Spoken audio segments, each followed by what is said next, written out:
Atong tun-an ang pulong sa Dios uban sa sermon, panaw sa espiritual nga balaang yuta. Sa Kristyanismo, asa sila moadto alang sa panaw. Daghang Kristiyano ang nangadto sa Jerusalem.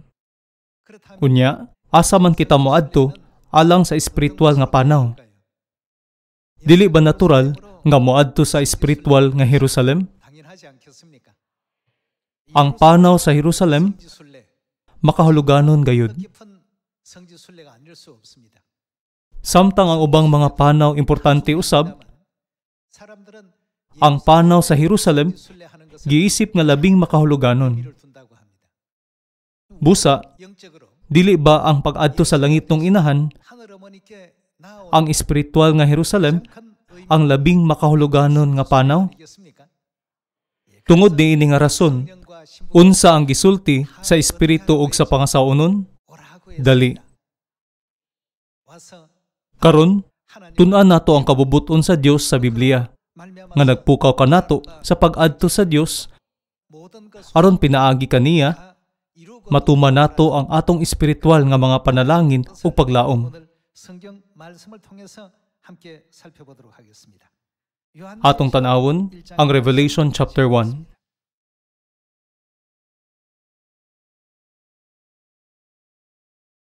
Revelation chapter 1 verse 1. Kining basahona, nagasoy sa mga butang nga gipadayag sa Dios kang Hesukristo aron iyang ipakita sa mga sulugoon sa Dios ang mahitabo sa dili madugay. Ug gipadayag kini ni Kristo pinaagi sa iyang anghel ngadto sa iyang sulugoon nga si Juan. Gisugilon ni Juan ang tanan nga iyang nakita ug kini ang iyang asoy mahitungod sa mensahe sa Dios ug sa kamatuoran nga gipadayag ni Hesukristo. Bulahan ang mubasa niining basahon sa mga propesiyang ug bulahan ang mamati ug magtuman sa nisulat niini kay duol na ang panahon nga mahitabo kining tanan. Karon, angay natong ipokus ang panaw ngadto sa espiritual nga balaang yuta. Ang punto mao ang kinsa ang moadto sa langit ng inahang Jerusalem? Ang verse 3 nagingon, bulahan ang mubasa niining basahon sa mga propesiya ug mamati niini. Dugang pa, bulahan katong nagtuman sa naisulat niini. Dili ba kita nagbasa ug namati sa mga pulong sa propesiya ug nagtuman usab sa naisulat niini?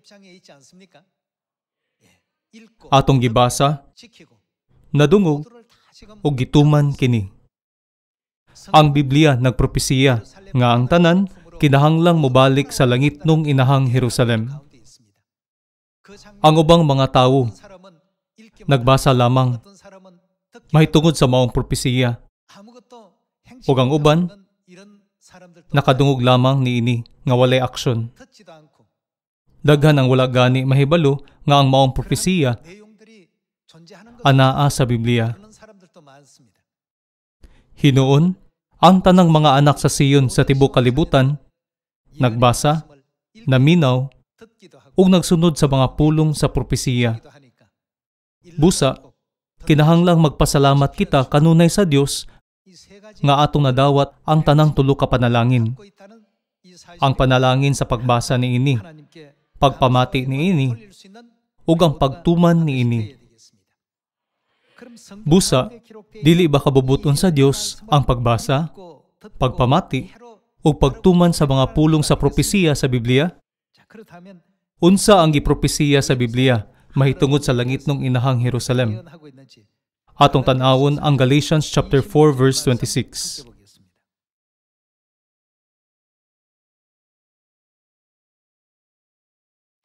Galatians chapter 4 verse 26. Apan ang langit ng Jerusalem dili ulipon, ug siya mao ang kinsa siya atong inahan. Dili ba adunay syudad nga gitawag og Jerusalem nga gitukod ni David sa kalibutan? Kung magpanaw, daghang tawo ang nagpokus lang sa pisikal nga Jerusalem. Bisan pa, ang Dios nagpukaw kanato nga ang pisikal nga Jerusalem Anino lang sa espiritual nga Jerusalem, ang langit nung inahan, dili ba? Apan ang langit nung Jerusalem, dili ulipon, ug siya mao ang atong inahan. Atong tan-awon ang verse 27. Kayang kasulatan nagingon, pagmalipayon, babae nga wala makabaton og anak, singgit sa kalipay, ikaw nga wala makasinati sa kasakit sa pag-anak. Kayang babae nga biniyaan, manganak pagmasdaghan kaysa babae nga may bana. Karon mga igsuon, sama kang Isaak, mga anak kita sa Dios tungod sa iyang saad. Apan sama sa niadtong panahona, gilutos sa anak nga natawo sa naandang paagi, ang anak sa natawo tungod sa Espiritu sa Dios. Mausab kini ang nahitabo kanato karon. Apan unsa may giingon sa kasulatan, kini nag-ingon, papahawaa ang ulipon nga babayi ug ang iyang anak kay ang anak sa babayeng ulipon. Walay bahin nga masunod sa katigayunan sa iyang amahan uban sa anak sa babayeng gawas nun. Busa mga igsuon, dili kita mga anak sa babayeng ulipon, kundi sa babae nga gawas nun. Amen. Ang Biblia nagpahibalo kanato sa basahon sa mga taga-Galasya nga mga anak sa langit nung inahang Jerusalem nga naa sa langit, mo ang mga manununod sa gingharian sa langit.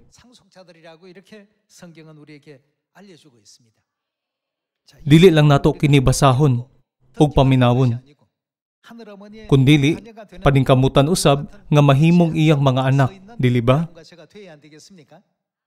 Unya, bahin sa mga anak sa langit nung inahan, atong tan-awon ang Revelation chapter 22. Atong susihon ang laing propesiya sa Revelation chapter 22. Chapter 22 verse 17 gisulat. Ang Espiritu ug ang pangasawunon miingon. Ang Espiritu sumala sa Trinity, nagpasabot sa Dios Amahan. Unsa ang atong relasyon sa pangasawunon sa atong Amahan, siya ang atong inahan. Palihog paminawa pag-ayo ang gisulti ni Amahan ug Inahan. Unsay giingon ni Amahan ug Inahan? Dali ngari. Ug ang tanang nakadungog paing na usab, dali ngari. Dul ka mong giuhaw ug kadtong may gusto, inom sa walay bayad nga tubig nga naghatag sa kinabuhi. Busa, kinahanglan kitang moduol kay Amahan ug Inahan aron madawat ang kinabuhing dayon, dili ba? Daghang tawo ang gusto kayong magpanaw ngadto sa Jerusalem. Daghang tawo ang nagtinguha sa tibok nilang kinabuhi sa pagbisita sa Jerusalem. Asa man ang tidubdan sa tubig sa kinabuhi ug kinabuhing dayon nga kinahanglan natong pangitaon. Dili ba kini makita sa atong langitong Amahan ug langitong Inahan? Ang tubig sa kinabuhi dili maglungtad gawas kung ihatag ni Amahan ug Inahan. Kini nahisulat, duol ka mong giuhaw ug kadto may gusto, inom sa walay bayad nga tubig nga naghatag sa kinabuhi. Busa, kinahanglan natong pangitaon ang dapit din nagpuyo ang Dios Amahan ug Dios Inahan nga mao ang Espiritu ug ang pangasawunon. Kadtong nakahimamat sa Dios Amahan ug Dios Inahan, mao ang labing bulahan nga mga tawo. Sa pagkatinuod, bulahan kita. Anaa kita sa Jerusalem, nakadawat kita o kahupayan gikan sa Jerusalem. O nagpuyo kita sa tubig sa kinabuhi nga gihatag ni Jerusalem. Kinahanglan natong hinumduman kini pirmi. Tungod niini, unsay giingon sa Biblia bahin sa mga nagbasa, nakabati og nagtuman sa nahisulat sa Biblia, bulahan sila. Busa, kadtong moadto sa lagitnong inahang Jerusalem, anaa sa usa ka panaw ngadto sa espiritual nga balaang yuta. Atong ablihan ang Jeremiah chapter 3. Ang mga propeta nag-record og mga propesiya bahin sa Jerusalem sa tibuok Biblia. Chapter 3 verse 17. Atong tan-awon ang chapter 3 verse 17. Inig-abot na ni adtong higayuna, ang Jerusalem tawgon nga trono sa Ginoo, og adto na didto. Unsay ilang buhaton? Magsimba kanako ang tanang kanasuran. Asa man magtigom ang mga nasod, ang tanang kanasuran magtigom sa Jerusalem. Dili na sila magbuhat sumala sa sugyot sa gahi ug daotan nilang kasing-kasing. Magkahiusa na unya ang Israel ug ang Juda, ug gikan sa amihanan. Sila moanhi og mupuyo niining yuta nga gihatag ko sa inyong katigulangan. Ingon nga panulundon nga dayon. Dinhi kini nahisulat, ang Jerusalem tawgon nga trono sa Ginoo. Ug adto na didto magsimba ang tanang kanasuran. Sa simple nga mga termino, kini usa ka panaw.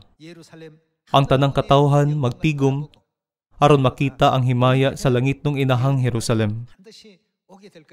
Ang basahon sa Jeremias, usa ka propesiya nga gisulat mga 2,700 katuig ang milabay. Atong ablihan usab ang Isaiah chapter 66. May tungod sa pagbaton og kahupayan sa Jerusalem, si Isaias nagpropesiya sa mosunod. Isaiah chapter 66 verse 10. Duyog sa kalipay sa Jerusalem, ug pagsadya tungod kaniya. Kamong tanan nga nahigugma kaniya. Duyugin ninyo siya sa kalipay. Kamong tanan nga nagbangutan tungod kaniya. Aron kamo mususo ug mabusog sa iyang mapinanggaong dughan. Aron kamo moinom nga malipayon sa iyang daghang gatas. Kay nag-ingon ang Ginoo, pauswagon ko siya sama sa suba ug padaghanon ko ang bahandi sa kanasuran sama sa nagbaha nga sapa. Sama sa usa ka bata, magsuso ka og kuguson kanya ug hagwa-hagwaon. Sama sa anak nga lipayon sa iyang inahan, lipayon ko usab kamo didto sa Jerusalem. Gawa sa propesiya nga ang tanang nasod magtigom sa Jerusalem, ang Isaiah chapter 66 nagpropesiya nga ang tanan nga nahigugma sa Jerusalem yugyugon sa iyang mga tuhod ug hupayon sa Jerusalem. Mupadayon kita sa chapter 60. Atong tan-awon ang Isaiah chapter 60 verse 1. Bangon Jerusalem, sidla kay miabot na ang imong kahayag, ug ang himaya sa Ginoo nagdan-ag na kanimo. Tabunan sa kangitngit ang kalibutan, ug ang katawhan tikyupan sa kangiog. Apan ang Ginoo mosidlak kanimo, ug makita diha kanimo ang iyang himaya. Ang kanasuran moduol sa imong kahayag, ug ang mga hari moduol sa lamdag sa imong kahayag. Tan-awa ang imong palibot, makita mo nga nagtigom na sila o muduol kanimo. Gikan sa layong dapit, mangabot ang imong mga anak nga lalaki, ug kuguson ang imong mga anak nga babayi. Malipay kagayod, inig kakita mo niini. Tungod sa kahinam, mupaspas pagpitik ang imong kasing-kasing. Ang mga propesiya sa Isaiah chapter 60, anaa sa samang kategorya sa Revelation chapter 1. Diin kini nahisulat, ahan ang nagbasa sa makusog sa mga pulong niini nga propesiya, ug bulahan kadtong nakabati niini, ug ibutang sa kasing-kasing ang nahisulat niini. Daghang tawo ang nangita sa pisikal nga Jerusalem alang sa usa ka panaw. Apan, ang mga anak sa Sion nangita sa langitnong inahang Jerusalem. Kini ang kalainan. Sila nagtinguha sa pisikal nga mga butang. Samtang kita nagtinguha sa espiritual nga mga butang. Sila adunay pisikal nga panglantaw, apan kita adunay mga mata sa propesiya ug mga mata sa pagtuo, ug makaduol sa espiritual nga Jerusalem. Atong tan-awon pag-usab ang verse 4. Tan-awa ang imong palibot, makita mo nga nagtigom na sila ug moduol kanimo. Magtapok ang tanan ug moduol sa langitnong inahang Jerusalem. Ang mga tawo sa kalibutan nga nagpanon ngadto sa pisikal nga Jerusalem alang sa usa ka panaw ngadto sa balaan nga yuta, mao ang usa ka anino sa tanan nga espiritual nga mga langitnong anak nga mibalik sa langitnong inahang Jerusalem. Atong tan-awon pag-usab ang verse 4. Tan-awa ang imong palibot, makita mo nga nagtigom na sila ug moduol kanimo. Gikan sa layong dapit, mangabot ang imong mga anak nga lalaki ug kuguson ang imong mga anak nga babayi. Bisan pag ipropesiya kini 2,700 katuig kanhi, natuman kini karon nga tukma kaayo. Atong tan-awon ang verse 8. Unsa ba kining naglupad nga daw panganod ug daw mga salampati nga paingon sa ilang mga puy-anan? Mupadayon kita sa verse 12. Mga laglag ang nasud og gingharian nga dili mo alagad kanimo. Ang maong nasud magun-ob gayud sa hingpit. Mupadayon kita sa verse 14. Ang mga anak niya atong nagdaog-daog kanimo, muanha kanimo nga magyukbo. Muyukbo sa imong tiilan, kadtong tanang nagbugal-bugal kanimo. Tawgon kanila nga syudad sa Ginoo, ang Siyon sa balaang Dios sa Israel. Mupadayon kita sa verse 20. Dili na mosalop ang inyong adlaw, ingon man ang inyong bulan, kay ang Ginoo mao naman ang inyong kahayag hangtod sa hangtod, ug matapos na unya ang inyong pagbangutan. Mupadayon kita sa verse 22. Musanay ang labing jutay kadila, ug mahimong gamhanang nasud. Inigabot sa hustong panahon. Dalion ko kini pagbuhat. Ako mao ang Ginoo. Sa adlaw nga ang himaya sa Jerusalem mudan-ag sa tibok kalibutan. Ang tanang kanasuran mobalik sa langit nung inahang Jerusalem. Kini nakapawnahuna kanako. Dili ba ang akong posisyon tinuod nga panalangin? Ang Biblia ug ang mga propeta nagpropesiya nga ang langit nung inahang Jerusalem anaa sa sentro sa panaw. Ang Biblia napuno sa mga propesiya bahin sa tanan nga magtigom sa Jerusalem. Atong ablihan ang Isaiah chapter 49.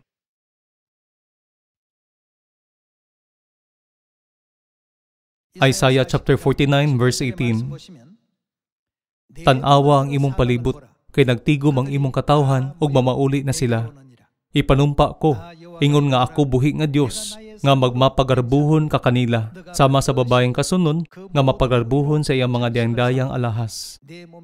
Tawalay duha-duha, ang inyong biniya ang dapit, ug ang inyong yuta nga gyamong amungan.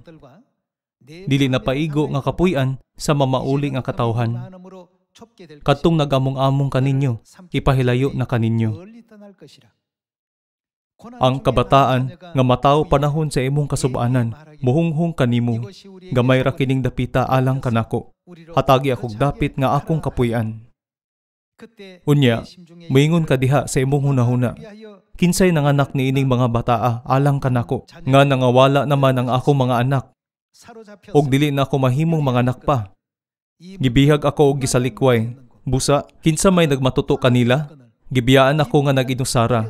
Busa, diin man di ay kini sila gikan. Mao kini ang giingon sa Ginoong Dios. Kamayon ko ang kanasuran, ug ipakita ko ang akong ilanan ngadto sa katawhan. Unya kuguson nila ang imong mga anak nga lalaki, ug sung-ayon nila ang imong mga anak nga babayi, pauli nganha kanimo. Ang mga hari mahisama sa amahan nganha kaninyo, ug ang ilang mga rayna mahisama sa inyong inahan.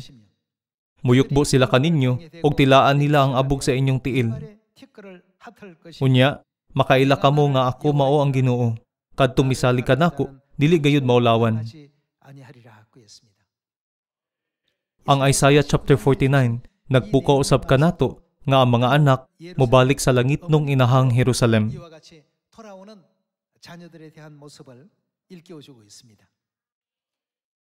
Mupadayon kita sa Isaiah chapter 62. Isaiah chapter 62 verse 6. Nagbutang ako mga bantay diha sa imong mga kota, O Jerusalem, adlaw o gabii. Adlaw o gabii, kinahanglang dili gayud sila magpakahilom. Kinahanglan nga pahinumduman nila ang Ginoo sa iyang mga saad ug dili gayud butugot nga malimot siya niini. Kinsa ang gitukod sa Dios? Ang pagtukod sa Jerusalem. Nagpasabot sa pagpahibalo kanato mahitungod sa Jerusalem, ang atong espiritual nga inahan. Kinahanglang dili nila siya papahulayon hangtod nga mapahiuli ang Jerusalem og mahimo siyang unsa? Mahimong garbo sa kalibutan. Sa katapusan, kita mga magbalantay sa mga paril sa Jerusalem.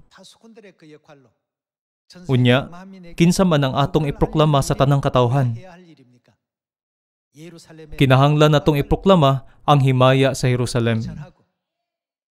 Kinahanglan natong ipahibalo nga ang pagdawat sa langit nung inahang Jerusalem mao ang labing bulahan nga panaw, dili ba?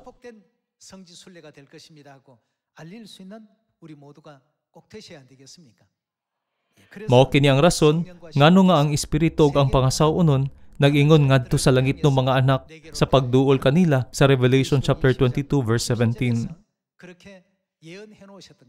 Dugang pa, ang Dios nag-ingon nga ang tanang nasod mangadto sa Jerusalem.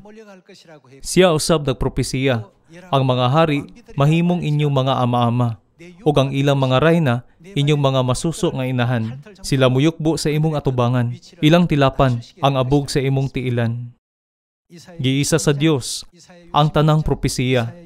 Isaiah chapter 62, 66, 60 ug 49. Galatians chapter 4 ug Revelation chapter 22.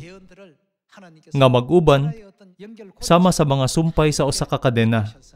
Ang tanan natong nawala nga mga igsuon mobalik kay Jerusalem nga langit nung inahan. Ang mga tawo wala pa mahibalo niini. Kinahanglan natong masabtan nga ang panaw sa espiritual nga Jerusalem mao ang labing bulahan nga buhat ug bugtong paagi aron matuman ang atong mga tinguha.